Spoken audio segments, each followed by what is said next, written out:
தண்ணியில் அந்த அமோனியா கசிவு ஏற்பட்டதால் உயிர் பலி தப்பிச்சாங்க.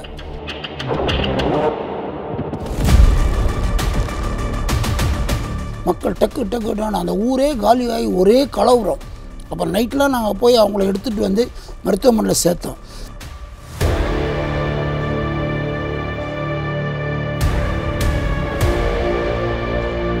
ஆனால் அந்த மக்களை நாங்கள் போய் பார்க்குறப்போ அந்த மக்கள் மனதில் ஒரு மரண பயத்தை நாங்கள் பார்த்தோம்.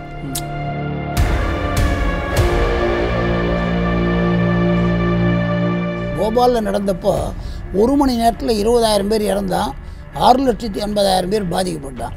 ஆனால் இது தரையில் மட்டும் நடந்திருந்தால் 800 உள்ள மக்கள் மட்டும் இல்லை, திருவொற்றியூர் தொகுதியில் உள்ள அத்தனை மக்களுமே குறைந்து 10 லட்சம் பேர் பாதிக்கப்படக்கூடிய சூழ்நிலை ஏற்பட்டிருக்குன்றதான்.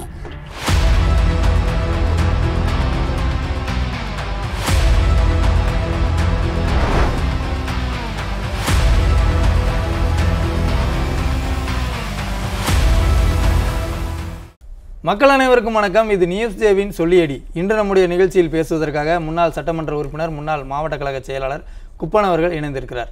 வணக்கம் சார். வணக்கம் சார். எண்ணூர் பகுதிகளில் ஒரு தனியார் உர தொழிற்சாலைக்கு அரசு ஆதரவாக இருக்கிறதாகவும் அதனால் மிகப்பெரிய அளவுக்கு உயிர் பலி ஏற்படுவதற்கான வாய்ப்பு இருக்குன்னு ஒரு பெரிய குற்றச்சாட்டை சொல்லியிருக்கீங்க. என்ன நடக்குது சார்? என்ன விஷயம் தெளிவாக சொல்லுங்கள்.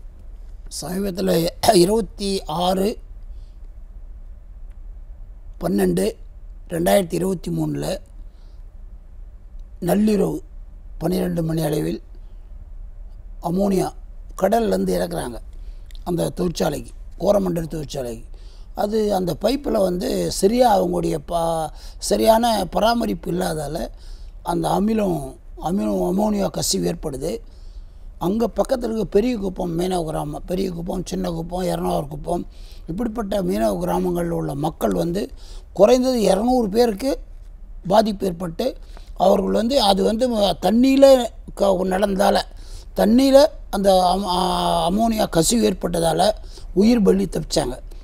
தண்ணியில் ஏற்பட்டு 2-3 மணி நேரத்துக்கு அப்புறம் அதனுடைய வாயு வெளியே வரும்போது கண் எரிச்சல், மயங்கி விழுந்து அதில் மூச்சரை ஏற்பட்டு மக்கள் டக்கு டக்குன்னு அந்த ஊரே காலியாகி ஒரே கலவரம்.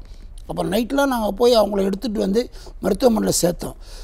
நாங்களே கிட்ட போக முடியல, குறைந்து 1.5 கிலோமீட்டர் 2 கூட தள்ளி தான் இருக்க முடியுது.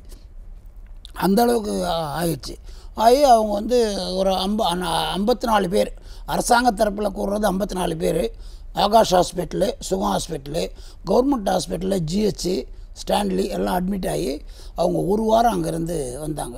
ஆனால் அந்த மக்களை நாங்கள் போய் பார்க்குறப்போ அந்த மக்கள் மனதில் ஒரு மரண பயத்தை நாங்கள் பார்த்தோம். நான் போய் பார்க்குறப்போ ஒரு அம்மா சொல்லுது, ஹாஸ்பிட்டலில் மருத்துவமனையில் பார்க்குறப்போ, ஐயா என் குழந்தை குட்டிலாம் விட்டு போயிட்டோன்னு நினச்சிட்டேன். ஒரு வினாடி எனக்கு என்ன நடந்துன்னே தெரியல. நான் காலையில் 10 மணி 11 மணிக்கு பார்க்குறேன், அப்போ தான் எனக்கு மருத்துவமனையில் இருக்கன்னே தெரியுது. அந்தளவுக்கு ஒரு இன்சிடெண்ட் அந்த அமோனியா. ஆனால் தரையில் மட்டும் நடந்திருந்தா அந்த ஊரே காலியார். ஒரு போபால் இன்சிடெண்ட் மாதிரி ஆயிருக்கு. போபாலை விட போபால் இன்சிடெண்ட் மாதிரி. போபாலில் நடந்தப்போ 1 மணி நேரத்தில் 20,000 பேர் இறந்தான், 6,80,000 பேர் பாதிக்கப்பட்டான். ஆனால் இது தரையில் மட்டும் நடந்திருந்தால் 800 உள்ள மக்கள் மட்டும் இல்லை, திருவொற்றியூர் தொகுதியில் உள்ள அத்தனை மக்களுமே குறைந்து 10 லட்சம் பேர் பாதிக்கப்படக்கூடிய சூழ்நிலை ஏற்பட்டிருக்குன்றதான் உண்மையில் நான் வருத்தத்தோடு தெரிவிச்சுக்கிறேன். அதுக்கப்புறம் அந்த தொழிற்சாலையை அந்த மக்களே வந்து தொழிற்சாலையை மூடணும்னு மறுநாள்லேருந்தே உட்கார ஆரம்பிச்சிட்டாங்க. மீதி இருக்கவங்க ஹாஸ்பிட்டலில் போக உட்காந்துட்டாங்க. அப்புறம் பக்கத்தில் இருக்க எல்லா கிராமமும் சேர்ந்து 33 கிராமம் 82 நாள் இந்த தொழிற்சாலையை திறக்கக்கூடாதுன்னு பண்ணிட்டாங்க. அரசும் திறக்கல, உடனே மூடிட்டாங்க. அதுக்கப்புறம் தேர்தல் வந்தது. தேர்தல் வந்த உடனே அந்த நேரத்தில் உட்காரக்கூடாது, தேர்தல் வருது, நீங்கள் முடிச்சுட்டு அப்புறம் பண்ணிக்கலாம் அப்படின்னு சொல்லிட்டாங்க. இதுக்கிடையில் பசுமை தீர்ப்பாயம் அவங்களா இந்த வழக்கை எடுத்து விசாரிக்க ஆரம்பிச்சிட்டாங்க. விசாரிக்கும் போது அவங்க 7-8 துறையிலேருந்து எல்லா துறையிலையும் கருத்து கேட்டு பண்ணாங்க. அப்போ வந்து மாசு கட்டுப்பாடு வேறு ஆய்வு செஞ்சாங்க. மாசு கட்டுப்பாடு வேறு ஆய்வு செஞ்சாங்க, தமிழ்நாடு மீன்வளத்துறை ஆய்வு செஞ்சாங்க, அதே போல் வந்து என்வாயர்மெண்ட்டு ஆய்வு செஞ்சாங்க. இவங்கெல்லாம் ஆய்வு செஞ்சு இப்போ சமீபத்தில் ஒரு ஜட்ஜ்மெண்ட் கொடுத்து பண்ணுறாங்க. அந்த ஜட்ஜ்மெண்ட்டில் என்ன சொல்ல வராங்கன்னா, பாதிக்கப்பட்ட அந்த இடத்துல உள்ளதுக்கு அந்த குழாயை மாற்றணுன்றான். அந்த குழாய்க்கு வயசு 50, ஆனால் இப்போ 28 வருஷம் ஆயிடுச்சு. இப்போ இந்த இன்சிடென்ட் நடந்தால் மாசு கட்டுப்பாடு முதல் கண்டிஷனே அந்த கடலில் இருக்கிற 2 கிலோமீட்டர் பைப்பை மாற்றி தான் நீ தொழிற்சாலையை திறக்கணும்னு சொல்கிறோம். இவங்க என்ன சொல்கிறாங்க, இப்போ தமிழ்நாடு அரசாங்கம் மாசு கட்டுப்பாடு வாரியம் நீ திறந்துக்கோ, ஆனால் அமோனியாவுக்கு உனக்கு அனுமதி இல்லை அப்படின்னு சொல்கிறாங்க. அவன் அமோனியாவை 4000 டன் வந்து 400 டன் வந்து இப்போ கெப்பாசிட்டி தேக்கி வச்சுருக்கோம். அது எப்படி யூஸ் பண்ணாமல் இருப்போம்? அப்படி யூஸ் பண்ணும்போது அந்த மக்களுக்கு பாதிப்பு ஏற்படக்கூடிய வாய்ப்பு இருக்குது. ஏற்கனவே ஒரு பெரிய பாதிப்பு வந்திருக்கு. அதையொட்டி மாசு கட்டுப்பாட்டு வாரியம் சில நிபந்தனைகளை சொல்லியிருக்கு. அந்த நிபந்தனைகளை அந்த நிறுவனமானது வந்து எதையுமே அவங்க பின்பற்றலை. ஆனாலும் கூட அவர்களுக்கு திறப்பதற்கு இந்த அரசு உதவி செய்து இந்த அரசு உதவி செய்யுது. அதில் என்ன மாசு கட்டுப்பாடு நம்ம சொல்ல, தமிழ்நாடு மாசு கட்டுப்பாட்டு வாரியம் அந்த பசுமை தீர்ப்பாயத்துக்கு கொடுத்த கண்டிஷன் ஒரு 6-7 கண்டிஷன் கொடுக்குறான். இந்த கண்டிஷன்லாம் ஃபுல்ஃபில் பண்ணி அவங்க என்ஓசி வாங்கினாதான் இதுக்கு பண்ண முடியும், இந்த திறக்கிறதுக்கு அனுமதிக்க முடியும்னு சொல்கிறான். அவங்க என்ன சொல்கிறான், பசுமை தீர்ப்பாயம் மாசு கட்டுப்பாடு வாரியம் சொன்ன கண்டிஷன்லாம் நீ நிறைவேற்றிட்டு திறந்துக்கோ, மாசு கட்டுப்பாடு கிளியரன்ஸ் கொடுத்தா திறந்துக்கோன்ட்டான். அதனால் மாசு கட்டுப்பாடு வாரியம் யார் கண்ட்ரோல் இருக்குது? தமிழ்நாடு அரசாங்கத்துக்கு கண்ட்ரோல் இருக்குது. யாருடைய ஆட்சி? மு.க. ஸ்டாலினுடைய ஆட்சி. யார் அமைச்சர்? மெய்யநாதன், மாசு கட்டுப்பாடு வாரிய அமைச்சர். திமுக இவங்க சேர்ந்து இந்த தொழிற்சாலையை திறக்கிறதுக்கு வழிவகை பண்ணுறதோடைய நோக்கம் புரட்சித் தலைவர் எம்ஜிஆர், புரட்சித் தலைவர் அம்மா, அண்ணன் புரட்சித் தலைவர் தமிழர் அண்ணன் எடப்பாடியார் அவருடைய ஆட்சி, 3 பேருடைய ஆட்சியில் வரும்போது மீனவர்களுக்கு சின்ன பிரச்சனைனா கூட அவங்க ஓடி வந்து அந்த மக்களை காப்பாற்றி செய்யக்கூடிய நம்முடைய அதிமுக ஆட்சி காலத்தில் அவங்க பண்ணாங்க. ஆனால் இவங்க அந்த மக்களுக்கு என்ன நடந்தாலும் பரவாயில்ல, இவங்களுக்கு சாதகமாக அந்த தொழிற்சாலைக்கு ஆதரவாக பண்ணுறத உண்மையிலேயே வருத்தத்தோடு நான் கண்டிக்கிறேன். இப்போது நீங்கள் பேசும்போது சொல்லியிருந்தீங்க சார், இந்த தொழிற்சாலையில் மீண்டும் ஒரு விபத்து ஏற்பட்டால் 10 லட்சம் பேருக்கு உயிருக்கு ஆபத்துன்னு சொல்கிறீங்க. அப்படியான ஒரு சூழ்நிலையில் இந்த தொழிற்சாலைக்கு இந்த அரசு உதவ வேண்டிய தேவை என்ன வந்தது, என்ன நோக்கம் சார்? தேவைன்றது நம்ம புரிஞ்சிக்க வேண்டியதுதான். நீ புரிஞ்சிக்க வேண்டியதான். தொழிற்சாலைக்கு இந்த அரசாங்கம் பண்ணுறதுனுடைய நோக்கம் என்ன? அவருடைய நோக்கம் என்ன? அவர்கள் அவங்களுடைய இணக்கமாக இருந்து பல காரியங்களை ஏதோ சாதிச்சிருக்காங்கன்னு தான் நான் சொல்ல வரேன். அதை நம்ம அதான் எதிர்பார்க்க முடியும். ஆனால் மக்களுடைய உயிரை விட தொழிற்சாலை முக்கியம்னு நினைக்கிறத நான் வருத்தத்தோடு பதிவு செய்கிறேன். சரி சார், இப்போது இந்த ஆட்சியை பொறுத்த வரைக்கும் கமிஷன், கலெக்ஷன், கரப்ஷன் தான் வந்து தாரக மந்திரமாக இருக்குது அப்படின்னு எதிர்க்கட்சி தலைவர் அவர்கள் குற்றச்சாட்டுலாம் சொல்லிட்டு இருக்காங்க. இந்த விவகாரத்துலேயும் அந்த மாதிரி ஏதாவது பணம் கைமாறி இருக்க வாய்ப்பு இருக்கா? அதை தான் இப்போ நான் சொல்ல வரேன். ஓய்வு பெற்ற நீதியரசர்கள் கண்ணன், பஞ்சாப் ஹரியானாவில் இருந்தவர், ஹரிபரந்தாமன் வந்து சென்னை உயர் நீதிமன்றத்தினுடைய நீதிபதியாக இருந்தவர். அதே போல் வசந்தி தேவி முன்னாள் துணைவேந்தர் மனோன்மணியம் பல்கலைக்கழகத்தில் இருந்தவங்க. அதே மாதிரி முன்னாள் ஐஏஎஸ் அதிகாரி தேவசகாயம், என்றி திப்பானேன் வழக்கறிஞர் சென்னை உயர்நீதிமன்றம், நாகசைலா வழக்கறிஞர் சென்னை உயர்நீதிமன்றம், ஜெயராம் வெங்கடேசன் அறப்போர் இயக்கம், இவங்கெல்லாம் சேர்ந்து இப்போ நீதிமன்றத்தில் 23/8/2024 ஒரு வழக்கு தொடர்ந்துருக்காங்க. என்ன தொடர்ந்துருக்காங்கன்னா, இந்த மாதிரி இவ்வளோ பெரிய இன்சிடென்ட் நடந்துச்சு, அந்த மக்கள் பாதுகாப்பற்ற சூழ்நிலை இருக்காங்க, அந்த மக்களுடைய உயிர் பலியை கூட பண்ணாமல் இவங்க திறந்துட்டு 4 கிராமங்களுக்கு 3 கோடி ரூபா பணத்தை கொடுத்துருக்காங்க. அதாவது அந்த தொழிற்சாலையை திறக்கிறதுக்கு கிராம மக்கள் எதிர்ப்பு தெரிவிப்பாங்க, அவங்களுக்கு பணம் கொடுத்து சரி கட்டலான்னு பணம் கொடுத்து சரி பண்ணி இவங்க திறந்துருக்காங்க. அதை வந்து விசாரிக்கணும். இந்த கண்டிஷன்லாம் அவங்க அதை அரசாங்கம் மாசு கட்டுப்பாடு வாரியம் கொடுத்த கண்டிஷன்லாம் அவங்க ஃபுல் பண்ணல. அதனால் இந்த தொழிற்சாலையை திறக்கிறதை பற்றி விசாரிக்கணும்னு 23/8/2024 அவங்க வழக்கு தொடர்ந்துருக்காங்க. அவங்க நம்பர் ஆகிடுச்சு, இன்னும் டேட் போடல. சரி சார், இப்போ 4 கிராமங்களுக்கு 3 கோடி வரைக்கும் பணம் கொடுக்கணும்னா அந்த 3 கோடி ரூபாய் யாரோட பணம்? அது யாருடைய பணம்? அதான் விசாரிக்க சொல்லி நீதிமன்றத்தில் வழக்கு போட்டுருக்காங்க. அதை நம்ம சொல்லல, அந்த ஓய்வு பெற்ற நீதியரசர்களே நீதிமன்றத்தில் வழக்கு போட்டிருக்காங்க. வழக்கு போட்டிருக்காங்க. அது விசாரணைக்கு இன்னும் வரல. இந்த பணத்தை கொடுத்தது யார் சார்? யார் மூலமாக இது அந்த கிராமங்களுக்கு போய் சேர்ந்ததுன்னா இப்போ இருக்கிற பிரசன்ட் திமுக எம்எல்ஏ KP சங்கர். இதை நீங்கள் அந்த ஊர் மக்கள்கிட்ட விசாரிச்சாலே சொல்கிறதுக்கு ரெடியாக இருக்குங்க. அந்த ஊர் மக்கள் வாங்கினாங்க இல்லையா? ஏன் சார், கோரமண்டல் உர தொழிற்சாலையை திறக்கிறதுக்கு அவங்க பணம் கொடுத்தா பரவாயில்ல, திமுக எம்எல்ஏ ஏன் பணம் செலவு பண்ணிக்கிட்டு இருக்காரு? அவர் செலவு பண்ணுறதுன்னா கோரமண்டல் தொழிற்சாலையுடைய ரெப்ரசன்டேட்டிவாக அவர் வர்றாரு. கோரமண்டல் தொழிற்சாலையுடைய அவர் ஒரு பிரதிநிதியாக தான் அவங்க சார்பில் இவர் கொடுக்குறாரு. அதாவது 10 லட்சம் மக்களுடைய உயிருக்கு ஆபத்து இருக்குன்ற சூழ்நிலையில் அந்த ஒரு தொழிற்சாலைக்கு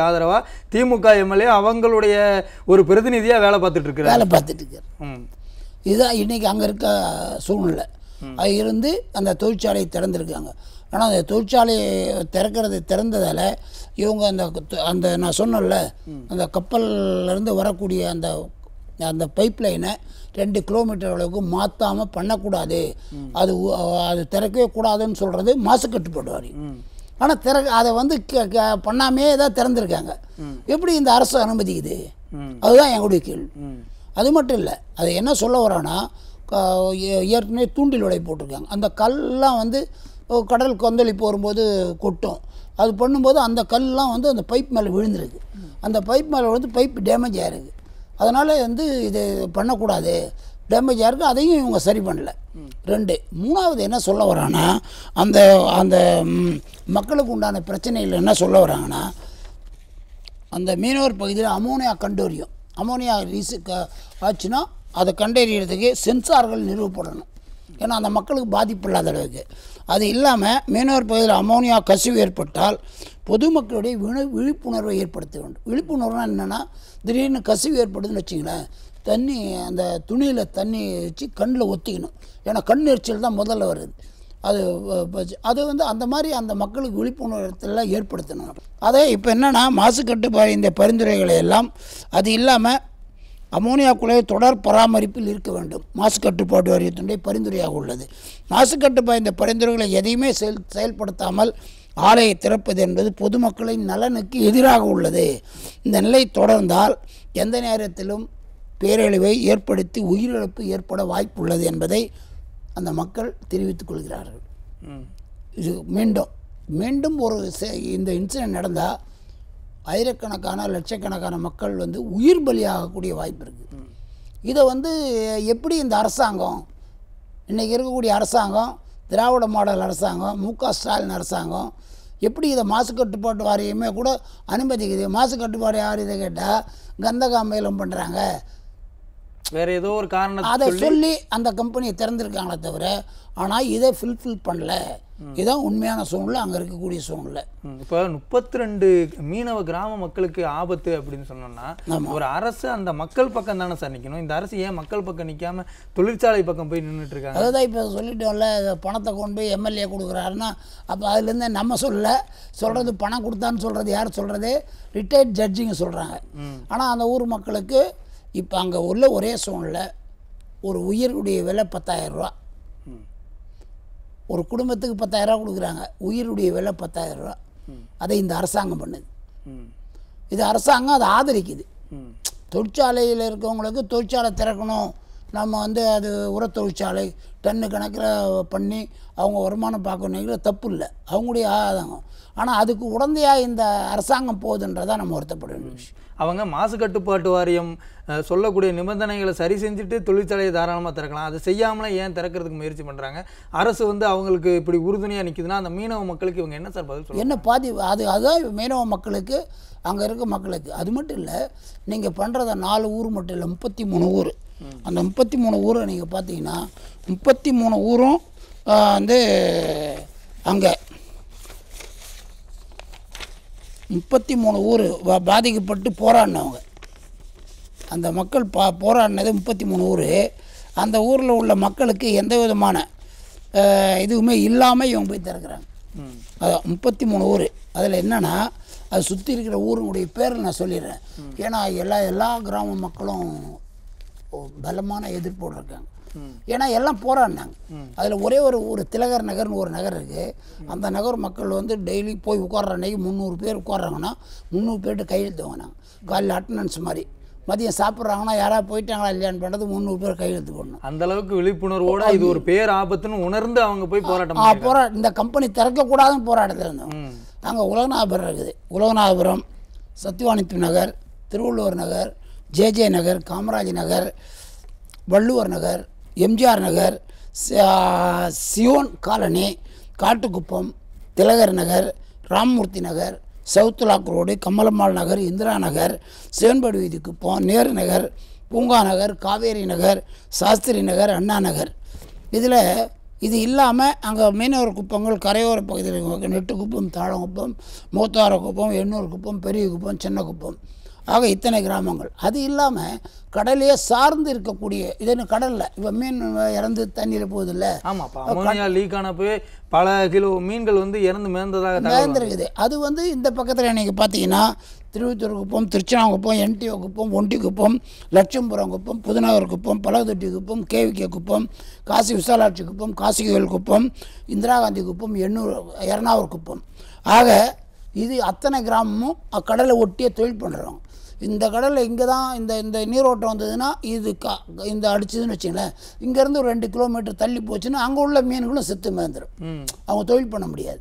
அதே மாதிரி இவங்க கடலில் இறக்குறாங்க இல்லையா, கப்பல் வந்து நிற்குது இல்லையா, அவங்க ஒரு போயா போட்டிருப்பாங்க அதுக்கு அடையாளத்துக்கு. அதில் வலையெல்லாம் மாட்டி கிளியும்.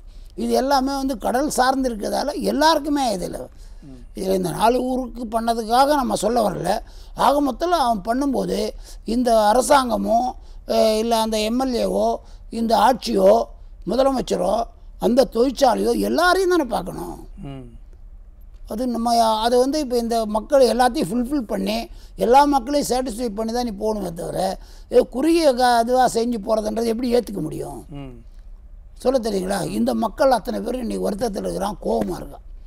ஆனால் அரசாங்கம் நான் அந்த கட்சி அதிமுக கட்சி சார்பில் நான் போய் இதை கண்டித்து ஒரு திருமண கூட்டம் நடத்தணும் அப்படின்னு கோரமண்டல் தொழிற்சாலை வந்து திறந்ததை கண்டித்து ஒரு தொகை கொடுத்தா போலீஸ் எனக்கு இன்னும் கிடையாது, உனக்கு பர்மிஷன் கிடையாது. எதிர்கட்சிக்கு போராடுவதற்கு கூட உரிமை இல்லை. ஜனநாயக நாடு மாதிரியே தெரியல சார், சர்வாதிகார நாடு. அப்படி பர்மிஷன் இல்லைன்னு லெட்டர் கொடுத்துட்டாங்க. லெட்டர் கொடுத்துட்டோன்னா நான் மாநிலம் எல்லார்ட்டையும் பேசி ரெடி ஆகிடுச்சு. நாளைக்குன்னா இன்றைக்கி தான் தராங்க. மறுநாள் பார்த்தீங்கன்னா கம்பெனிக்கு 500 போலீஸ் போடுறான். நாங்கள் எங்கே மேடை போடுறோன்னா அங்கே 500 போலீஸ்னு கேட்குறாங்க. சரி, நாங்கள் ஒரு வாரம் கழிச்சு என்ன பண்ணோம், அம்மாவுடைய பிறந்த நாளுக்கு நல்ல திட்டம் கொடுக்கலாம் அப்படின்னு அந்த வட்ட சார்பில் ஒரு மனு கொடுத்தா அதையும் ரிஜெக்டடு. நீங்கள் வந்து கோரமண்ட தொழிற்சாலை பற்றி பேச மாட்டேன்னு சொன்னால் தான் அனுமதி. அப்படியே வேறு யாருன்னா பேசினா கூட யார் கொடுக்குறீங்களோ உங்கள் பேரில் வழக்கு போடுவோம், உங்களை தான் கைது பண்ணுவோம் அப்படின்ற மாதிரி கண்டிஷன். அந்த அளவுக்கு இறங்கி அந்த தொழிற்சாலைக்கு ஆதரவாக இந்த அரசு செயல்பட்டு இருக்குது. இந்த மாதிரி ஒரு வாய்ப்பூட்டு சட்டம் மட்டும் இல்லை, ஒரு அராஜகமாக இது வந்து ஒரு அடக்குமுறை ஆட்சியாக இன்றைக்கி மு.க. ஸ்டாலினுடைய ஆட்சி நடந்து கொண்டிருக்கிறது. ஏழை எளிய மீனவ மக்கள் இன்றைக்கி வெளியே சொல்ல முடியாமல் இதில் வந்து நான் பார்த்ததில் அவங்க போராட்டம் நடத்தும்போது நான் போய் கலந்துக்கிட்டு பேசும்போது ஒரு அம்மா சொல்லுது, நான் கவனித்தேன். அந்த அம்மாவை பார்த்தேன். நான் அந்த அம்மா வந்து நான் மருத்துவமனையில் இருந்தவங்க அத்தனை பேருமே வந்து ஒரு கண்ணில் உயிர் பயம், நம்ம போயிடுவோமோன்ற ஒரு பயம் இருந்தது அப்படின்னு நான் பேசும்போது அந்த அம்மா சொல்லிச்சு, கை தூக்குச்சு. என்னம்மாண்ணே, நான் வந்து எனக்கு 10 நாள் ஆயிடுச்சு, என்னால் முடியல, நெஞ்சு எரிச்சல் இருக்குது, எனக்கு வந்து வயிறு உபாதைகள் இருக்குது, சிறுநீர் கழிக்கிற இடத்துல எரிச்சல் இருக்குது. இது நான் மருத்துவமனைக்கு போய் மாஸ்டர் செக்கப் பண்ணேன். மாஸ்டர் செக்கப் பண்ணால் அந்த டாக்டர் எல்லாம் செக்கப் பண்ணிட்டேன். நான் தனியார் மருத்துவமனை பண்ணேன். ஆனால் எங்களுக்கு அந்த மெடிக்கல் ரிப்போர்ட்டை தரமாட்டேன்றாங்க. ஏன்னு கேட்டேன். தரமாட்டுறாங்க. ஏன்னா மெடிக்கல் ரிப்போர்ட் தந்தால் இதனுடைய தரம் என்ன மாதிரிலாம் பாதிப்பு இருக்குதுன்னு தெரிஞ்சிட போகுதுன்னு அவங்க தரமாட்டேன்றாங்க. அதாவது அந்த கடலுக்குள்ளே ஏற்பட்ட அந்த கசிவினாலேயே இந்த அளவுக்கு ஆபத்து இருக்குது. ஆமாம், இப்போ வெளியில் இந்த கசிவு ஏற்பட்டால் இன்னும் எந்த அளவுக்கு இருக்கும் அப்படி தரையில் மட்டும் ஏற்பட்டிருந்தா ஆயிரக்கணக்கான மக்கள் அன்னைக்கு அந்த பெரிய குப்பம் கிராமமே அழிஞ்சிருக்கும். பெரிய குப்பம் அழிஞ்சிருக்கும், சின்ன குப்பம் நீ 800 மக்களே. நான் என்ன சொல்ல வரேன்னா, அன்னைக்கு இருந்த சூழ்நிலைக்கு 800 காலியாயிருக்கு. மக்களுடைய கோரிக்கைக்கு இந்த அரசு செவி சாய்க்குதா அப்படிங்கிறத பாப்பா சார் நிகழ்ச்சியில் கலந்து கொண்டு உங்களுடைய கருத்துக்களை பகிர்ந்து கொண்டு நன்றி. வணக்கம் நேயர்களே. மற்றும் ஒரு அமர்வில் மீண்டும் சந்திக்கலாம். நன்றி, வணக்கம்.